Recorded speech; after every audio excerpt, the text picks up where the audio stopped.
playing and what we started doing, young man. Motherfuckers. Yeah, I curse. And y'all done heard curse words before. And they got parents in here. And no, I don't want to leave.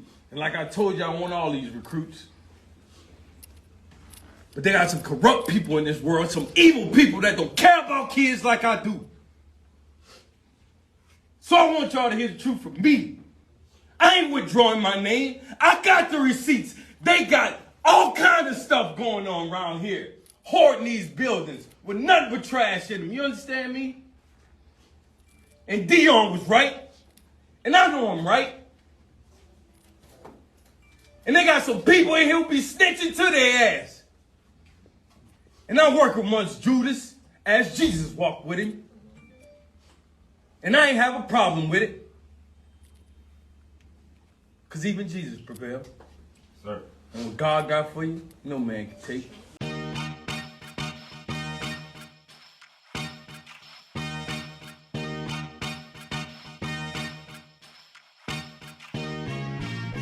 Welcome to the MarcWes Sports Podcast. Kind of the same team, but not. I want to go ahead and re-talk about, the Ed Reed situation. When we spoke on it last time, he had his rant, he was having a whole bunch of F-bombs, this, that, and the other. I actually spoke to, what's his name? Coach Frazier, currently the principal at Miami Turner Tech Senior High School. He was telling, I had to holler at him about something else, and he telling me like I'm the first coach for Booker T, and we chopping it up for a little while. He got the championship on the wall, so we chopping it up, and then we spoke on the Dion, not Dion, but the Ed Reed situation, and he made me look at it a little different, because I was like, it's a good thing, sometimes you gotta expose people to have some type of semblance of a change. You see that right now in police reform, now that they got the cameras, a lot of police officers, they're getting exposed for being unfit police officers. Just recently there was, something that happened where, I guess they, was using nightsticks on an individual for something. They got fired, but it's all over the news now. But yeah, regardless of the fact, going back to on what we're discussing now, he was like, look, he should have kept that in house. And in my head, while he's saying it, because I already have my views speaking on you, I'm like, nah, but I'm speaking to a principal. I got to be respectful. But we just chopping it up like dudes, just no beer because we're in the school right now, so we're just drinking water and speaking. And he was like, people got to understand that we're under funded and this, that, and the other. But for me, I was telling him like, you could have just picked up trash. You could have had his office clean, the bare minimum, sometimes it's not, even when it's, on people, it's not the big things that you do for people. It's the small things that you do for people. Just show that he's welcome here. This is a Hall of Famer. This is somebody that, from what I'm understanding, he could have been in Grambling and other, opportunities that he just let go to the side because he wanted Bethune to get a certain caliber of a coach. And for me to see him get fired, not fired because he never really signed a contract, that just shows where his heart was at. You know what I'm saying? For you not to be even on contract, really, you've been on campus for like a month and you're seeing certain things that you want to get changed. And for me, I don't think that he just went on live and just started ranting, because that's what they're gonna say. It's a rant. Nah, it was not a rant. He was actually passionate about what he was actually seeing. For him to be not under contract, and I think he spoke to these individuals multiple times.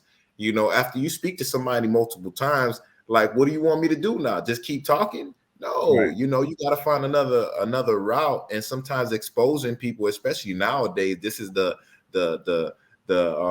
I don't want to say the Bible revelations, meaning revealed, but again, a lot of things are getting revealed right now in regards to politics and in regards to just people being insensitive when it comes to just a lot of different things in this world. So for him to be that individual, to be passionate about it. I shared some of the views, but I just think that the way that they're doing him right now, you got the students protesting outside. So Bethune Cookman students spent hours this afternoon protesting what they call poor living in campus conditions. The school recently announced it stopped contract negotiations with Ed Reed as head football coach. The former NFL star posted on social media talking about the campus's conditions when he visited. News 6's Molly Reed was at the student protest today and shows what they want to see. The students here at Bethune Cookman say Ed Reed's videos sparked the idea for the protest, but say they've been living in poor conditions for quite a few years. They say Ed brought that to a bigger stage. We voice concerns. We send emails all the time, no responses. So this is what it has come to. Shouting the Board of Trustees has got to go. The BCU students listed out the problems around campus, many sharing videos and pictures that show mold in the dorms' walls and ceilings and on their belongings. Saying that, showing the mold that's, on their clothes, on their hats. You had two players, saying that there's mold in the gloves. It smells like mold. Coach Reed in 3 weeks has essentially done more than this entire administration and other program leads, like other head coaching staffs and whatnot. He's done more in 3 weeks than they have in of the past 5 years. Things that, Coach Drake mentioned, saying that we didn't share helmets, we don't shower, or we actually have showers. We don't have showers. We don't have a locker room. We have to watch out where we put our stuff in the stadium locker room so it doesn't get wet and then get moldy, and then we got to practice in moldy stuff. Or when we go and put our stuff away, we put it in the shed, and then the shed gets wet from the rain, and then we got to practice in that moldy stuff. Moldy balls, moldy helmets. We share those moldy helmets too, and that gear. Most of us had to buy our own Lysol and stuff to spray our. We have to clean our stuff ourselves. Once we get our gear from the equipment manager from that shed, it smelled bad. I remember the first time I opened my bag and most of the guys were just like, "What's going on?" We asked if we could, we asked for the basics. We asked if we could get, stuff to spray our stuff down, and that probably didn't happen until the very, very end. Yeah, we got that maybe week 8 was when we got that. Yeah. And I'm pretty sure on week 5 was when we actually had the mold outbreak in our helmets and gear. And in my gloves alone, I didn't wear gloves at practice because it literally just smelled like the epitome of mold. Like I was just smelling a handful of mold.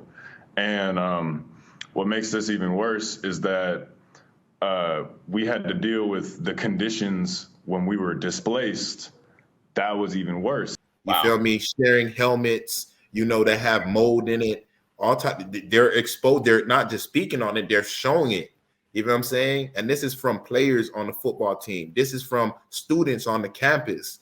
For all this to actually happen after he got fired, and for what the students and the players are saying, he got fired for speaking up for them because there's no one else to actually speak for them. They be saying, well, the students say, we've been complaining for the longest, but nothing ever happens. So what do you do now? What do you do now when you got someone that's I think he goes as Coach Kane, Ed Reed, Hall of Famer.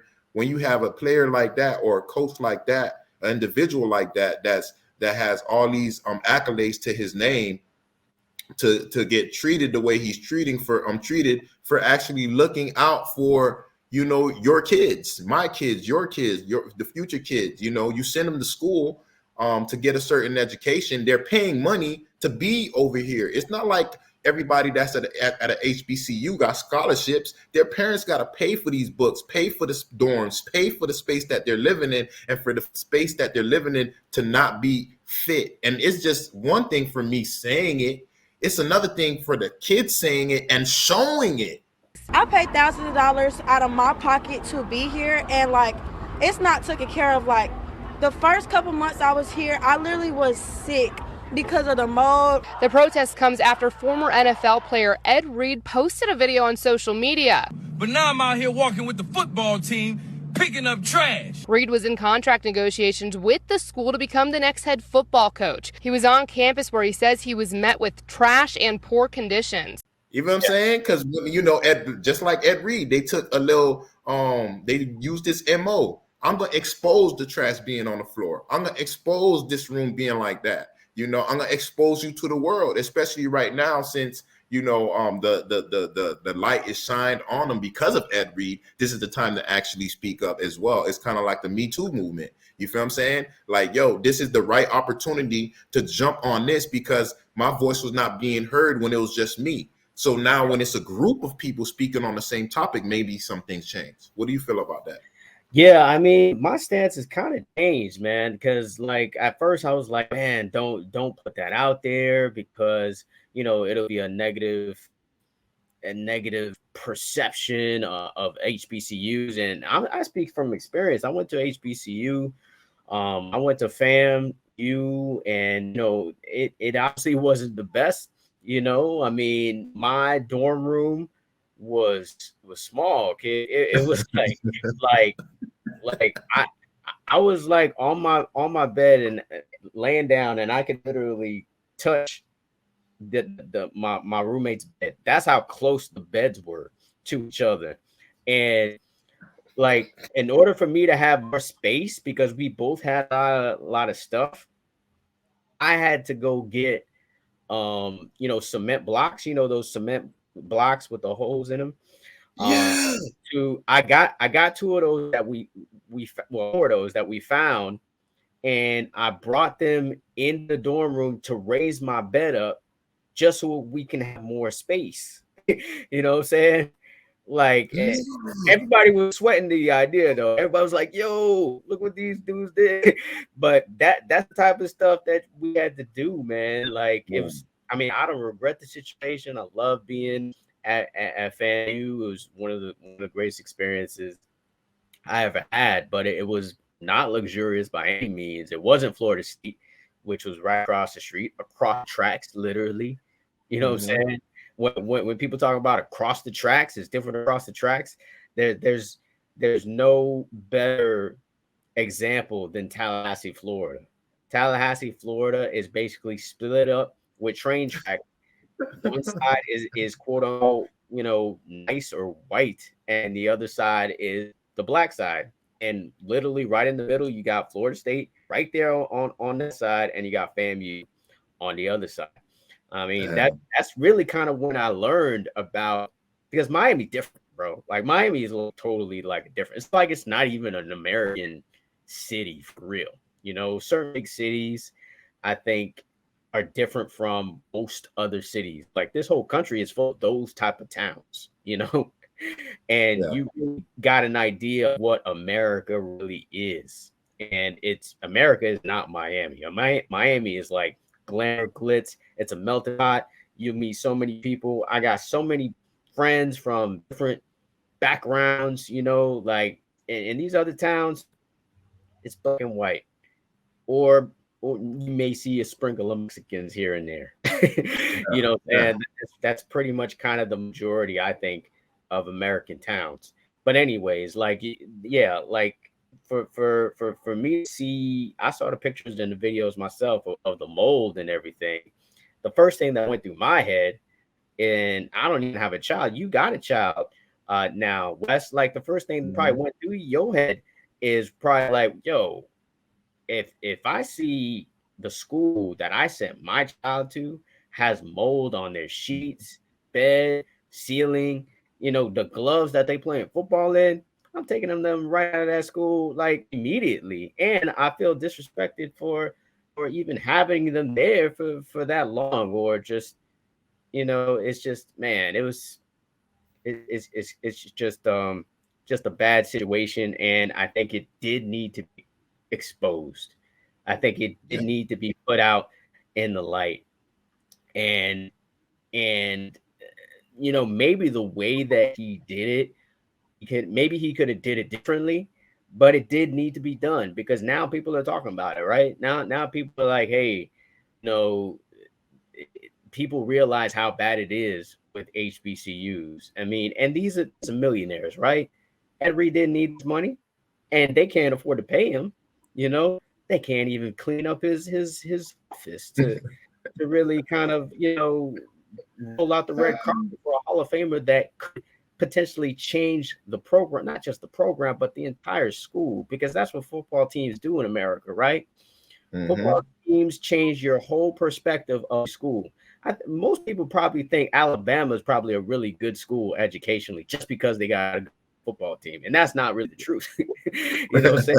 Alabama doesn't have the best education or anything like that, but people think that because their football team is good, you know, like, so it would change the whole perception of that. And if they knew that, or if they grasped that concept, then they would do more, you know, they would do better, or they would make sure that he had everything he needed. And I didn't even know about the whole contract thing, about he didn't have a whole contract. So he wasn't even all in, you know. Ed Reed was already just like had 1 foot in, 1 foot out. He just wanted to kind of find a way to stay or go. And he obviously saw a reason to go. And yeah, it's a disappointing situation just because, you know, it's you know, Ruben Bain's cousin goes to school, you know what I'm saying? And there's a lot of players that from Florida go to Bethune because, you know, they can't get a scholarship at the big name schools, and it's disappointing. And the other thing too, that Bethune doesn't get state funding. You know, I was because I believe it's a private school. It's a private school, so they're not getting state funding. So yeah, so that's an issue in itself, because FAM is a state school and they get state funding, and they still don't really look like no Florida State. Yeah, but then you got state oversight. You feel what I'm saying? When you're a private school, then you know you don't really got people like really watching if you're really doing things how you're supposed to be doing. That's why it's private. So that could be a negative too. I didn't even know it was a private school. Damn, that's crazy. Yeah, they don't get state funding. I heard from someone at that battle 7-on-7 that I went to that they don't get, who went to Bethune, saying that they don't get state funding. So that's an issue in itself. So yeah, it's just disappointing to see that at an HBCU, and that is going to deflect anybody who is thinking about going Bethune. You know, anybody who's in high school right now is thinking about Bethune and see something like that and see the train wreck that it is, they're not gonna want to go there. They'll still maybe want to go to an HBCU, but not Bethune. But hopefully they kind of get their act together. Maybe, you know, some of the alumni chip in and really start donating back to the school. That's really the only way that it's going to come back to a level that is respectable.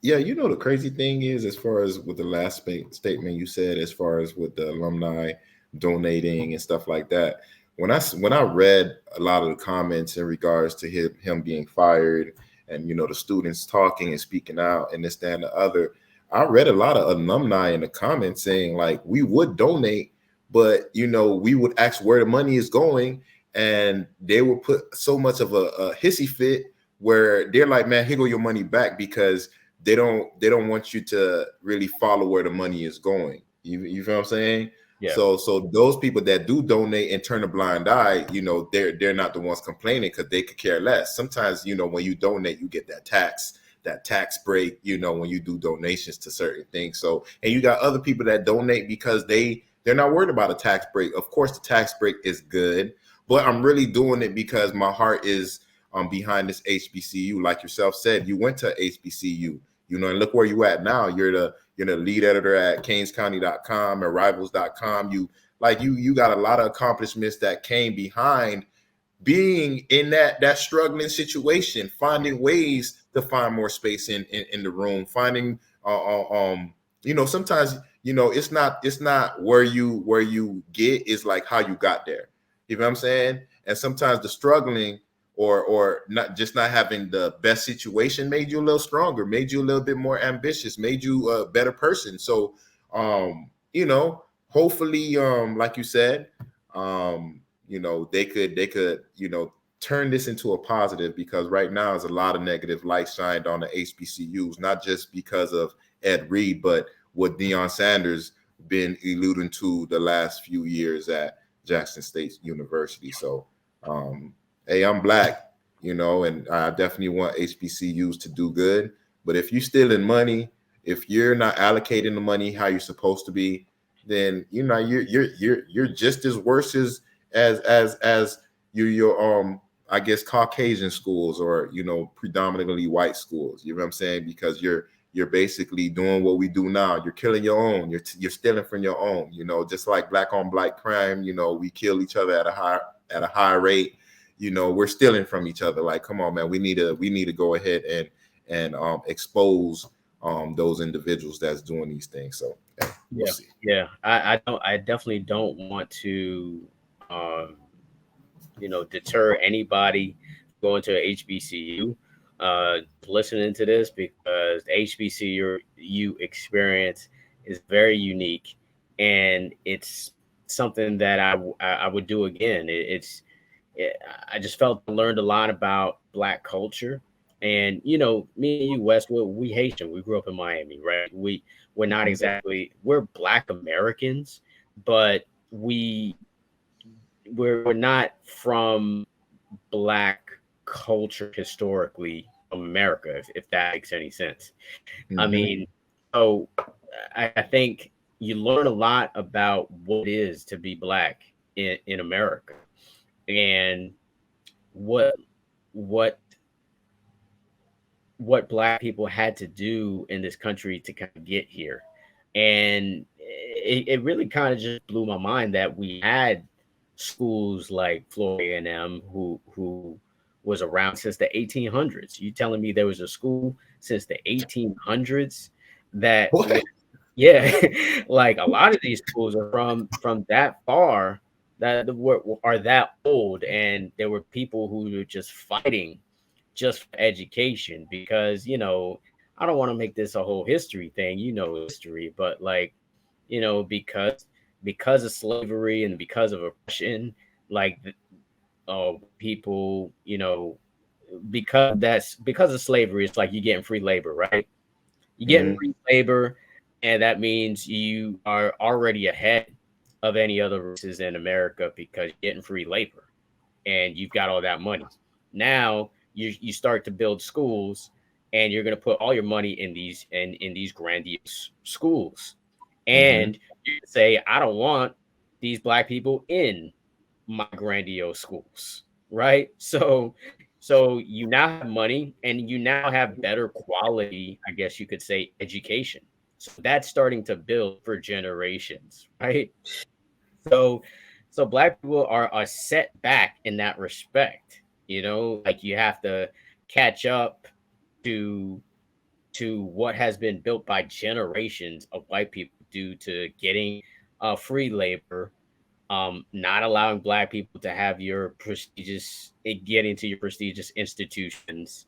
So, and then thus that builds wealth, businesses. Now I'm white, I got businesses, I got education, my kids are educated.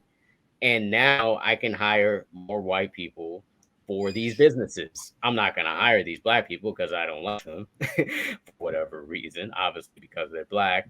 So that sets them back as well. So it's like, for me to see that throughout all of that, there were all of these historically Black colleges and universities that were able to kind of pull through all of that oppression to still build what they have.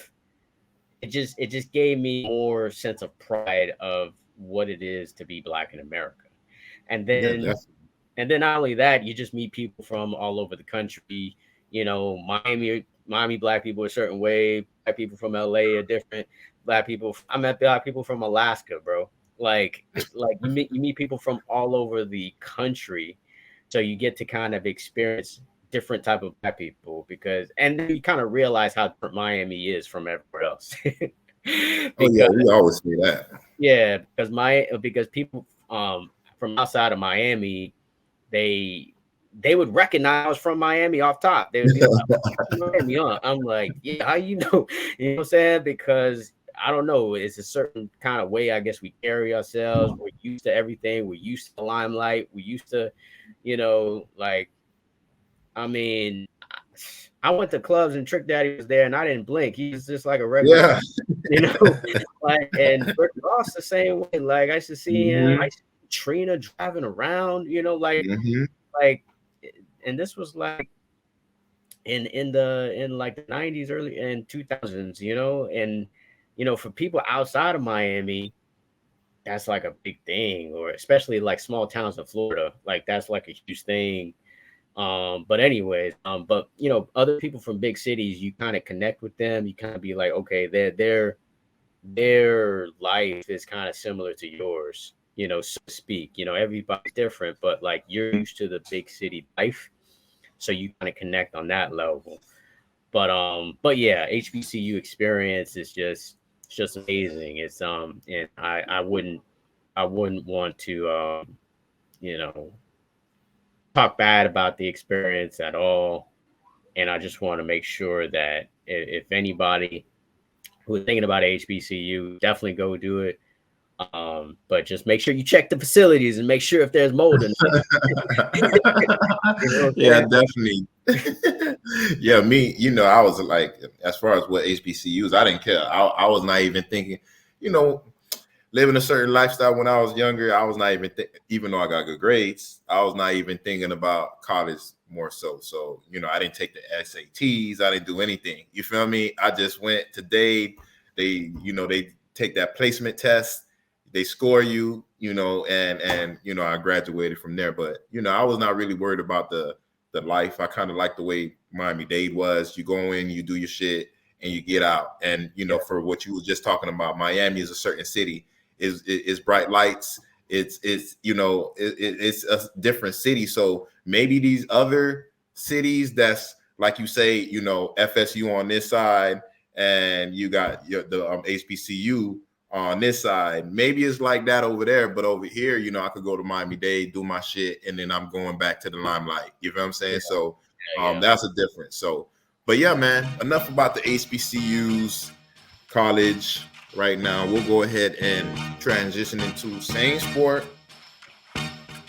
different team. You know it is. Yeah. Miami Dolphins.